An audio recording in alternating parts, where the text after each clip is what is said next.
Alhamdulillahirabbil alamin. Wassalatu wassalamu ala asrofil anbiya'i wal mursalin wa ala alihi washabihi ajmain. Raditu billahi robba wa bil islami dina wa bi muhammadin nabiyya wa rasulah. Rabbi shrahli sadri wa sirli amri wahlul uqdatam min yafqahu qawli. Ya Rabbi yasir wa la tu'asir bi khairi ala kulli syai'in qadir. Para anak-anak yang di rumah, kali ini kita ketemu lagi. Kemarin kita sudah libur ya 20 hari, walaupun 20 hari tapi pertemuan kemarin diganti dengan AKM ya. Untuk itu kita lanjutkan materi yang kemarin tentang masalah pembahasan pembuatan undang-undang. Sekarang kita lanjut, tapi sebelum kita lanjut dibuka halaman 55. Halaman 55, sebelum kita lanjut kita buka peta konsep dulu. Dalam peta konsep dulu, peta konsep yaitu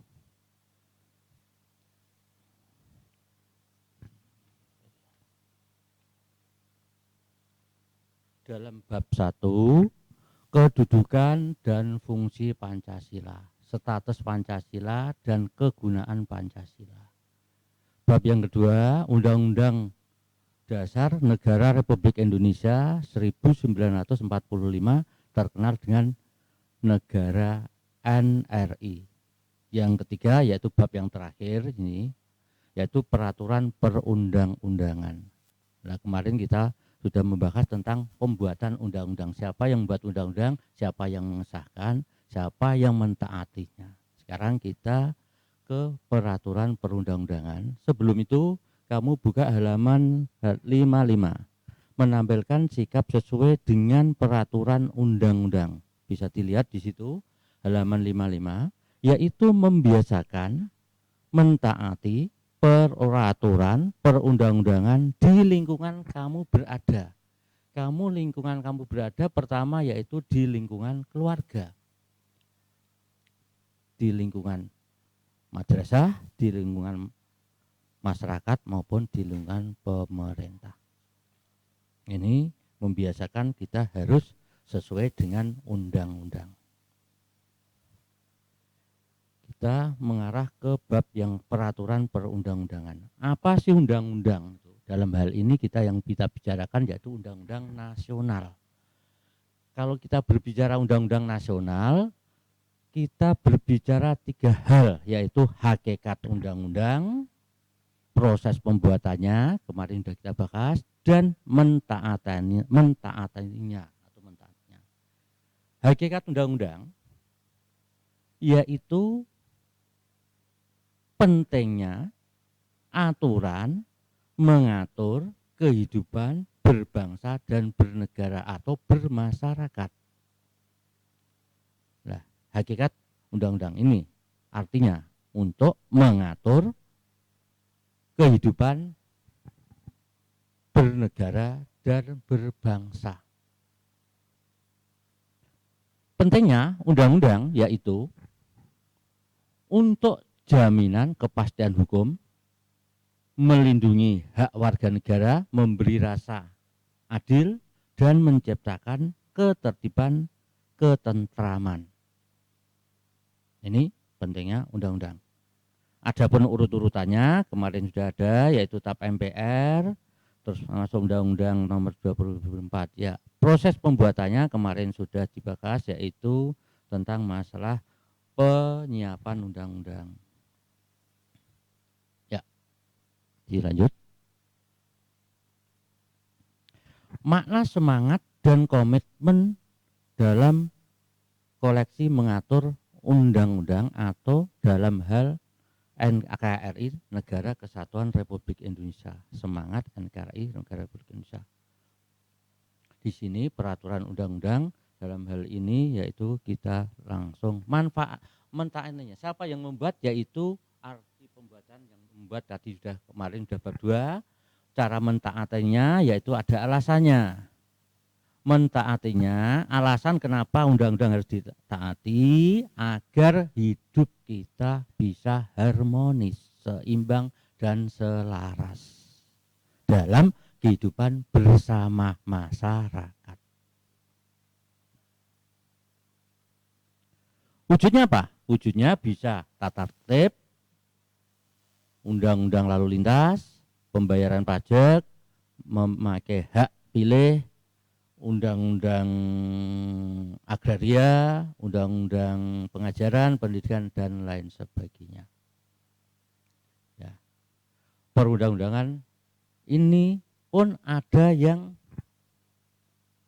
menyalahi aturan hal itu atau yang menyelewengkan. Dalam hal ini yaitu korupsi. Apa sih korupsi?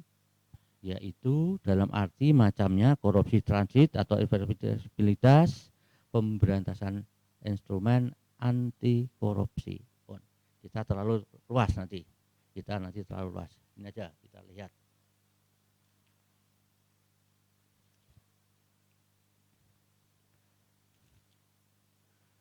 Yang kedua, bisa dilihat halaman 56. Memiliki pengetahuan tentang peraturan-peraturan hukum yang berlaku baik di lingkungan masyarakat maupun di lingkungan negara Indonesia.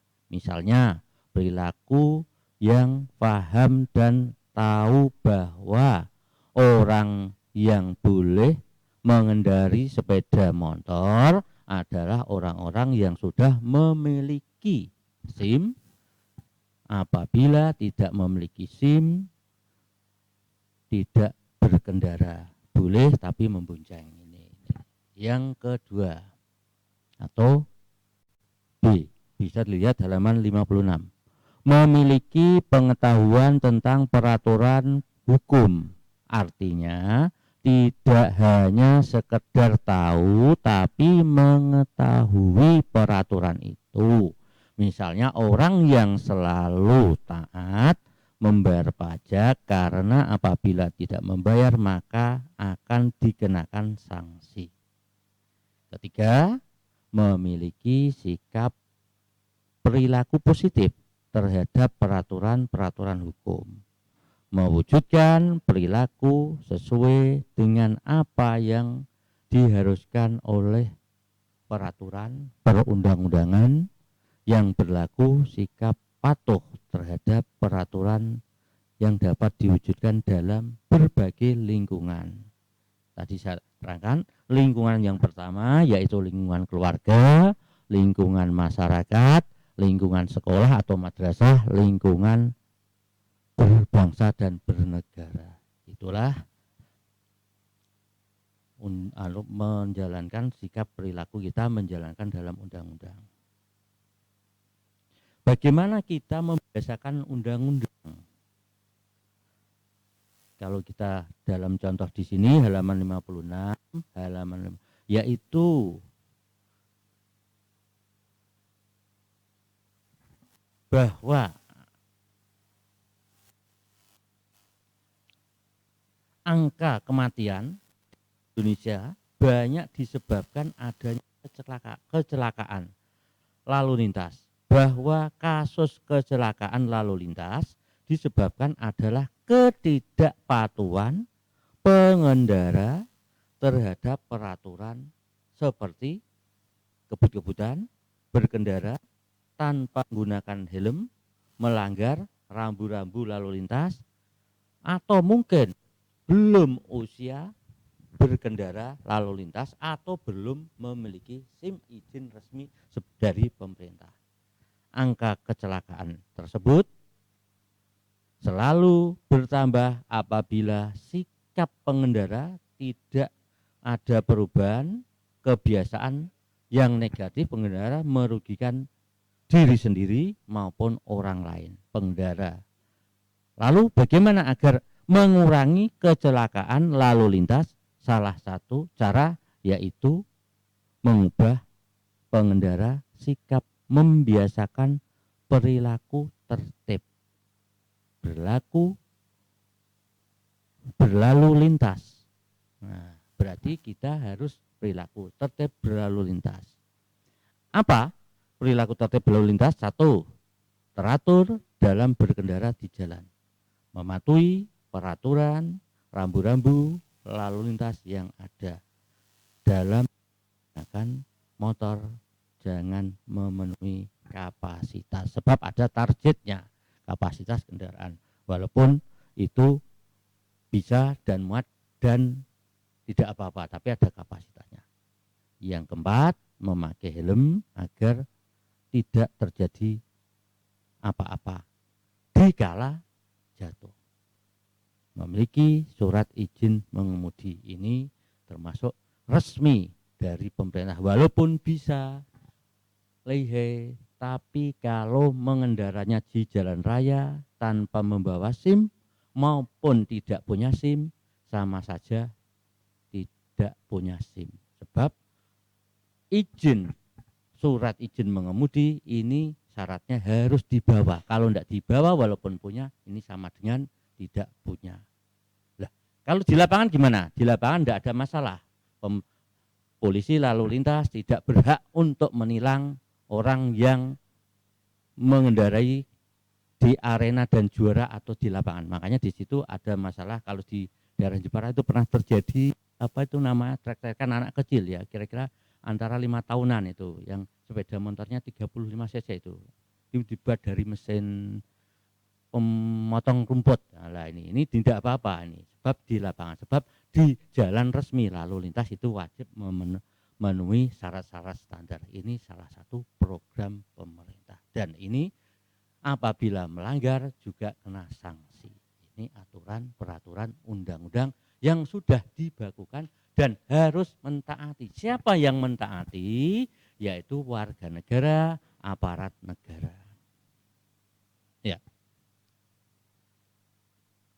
Ini kemarin kita berbicara bab 2 Undang-Undang NRI, Kemerdekaan Negara Indonesia, kedudukan fungsi Pancasila, dan Pancasila itu sebagai apa, fungsinya untuk apa, sebagai falsafah negara, dan kedudukannya sebagai dasar falsafah negara dan sebagai pedoman hidup berbangsa dan bernegara. Pancasila ini. Nah, untuk itu kita ulas lagi, ini sudah selesai, tinggal ini kamu nanti mid semester ini nanti 3 bab itu harus dikuasai, yaitu bab pertama status atau kedudukan kegunaan Pancasila, yang bab kedua Undang-Undang Negara Republik Indonesia 1945, yang ketiga yaitu yang ini sudah lanjutan kemarin 2 minggu yang lalu, yaitu peraturan perundang-undangan dasar nasional, yaitu bahwa undang-undang ini bisa berlaku dikala ditaati. Siapa yang mentaati? Semua warga negara, baik yang membuat undang-undang maupun yang tidak membuat undang-undang, baik rakyat jelata maupun rakyat ningrat, semua wajib mentaati. Sebab aturan apabila tidak ditaati tidak ada gunanya sama sekali. Nah, ini berapa? Masih berapa nih? Masih 2 menit. Ya.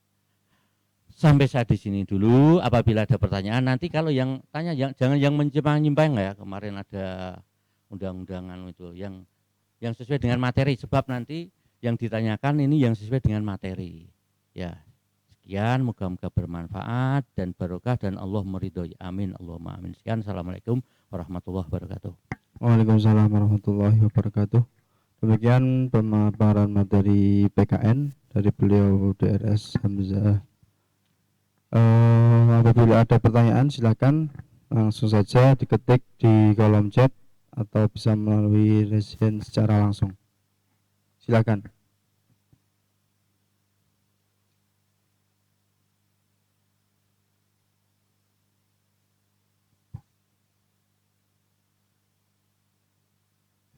Ayo.